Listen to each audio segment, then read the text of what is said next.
Hi and welcome to Penser Bank and our analyst presentation on Instalco. My name is Marcus Almrud and I'm an analyst here at the bank.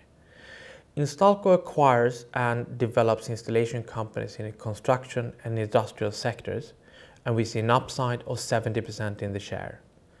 Instalco has significantly underperformed peers in recent months, and in this presentation we will discuss whether there is an opportunity on the back of this. I will touch on 3 points: the reason for the underperformance, the drivers of Instalco's earnings, and whether a significant discount to peers is warranted. Starting with the underperformance. The whole compounder space has derated significantly.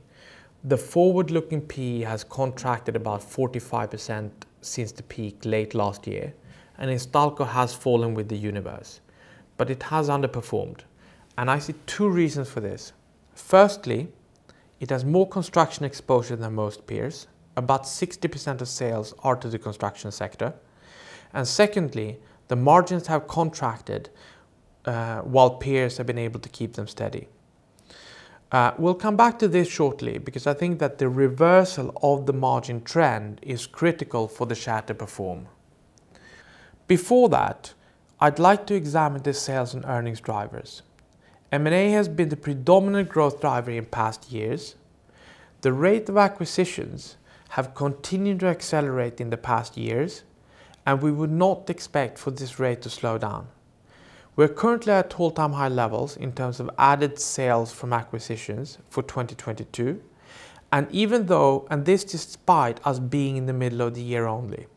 And this should overshadow any concerns about the organic growth.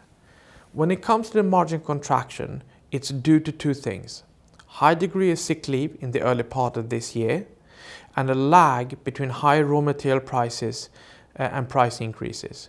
The sick leave should have normalized as restrictions from the pandemic were lifted, and the price increases will be gradually materialized throughout the year.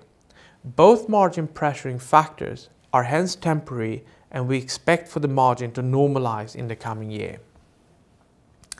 Our view is that as acquisitions continue to drive earnings, the share will follow, especially as multiples are back to historical averages. On top, we should see a re-rating of the share towards other compounders over time. So Instalco is a relatively young compounder, and it's natural that M&A's share of growth is higher than average. Looking at Indutrade, for instance, it's a key peer and one of the longest listed ones. The driver for its first years are actually very similar to Instalco's. Given the high similarity between business models and drivers, we expect valuation ratios to converge over time. So in summary, the margin has made Instalco underperform peers, but we expect the margin to bounce. We expect the high rate of M&A to continue, which will drive earnings, and the share should follow. On top, we see possibility for a re-rating towards peers as a bonus. After the sharp de-rating of Instalco, we think it's worth taking a look at the share again. Thank you.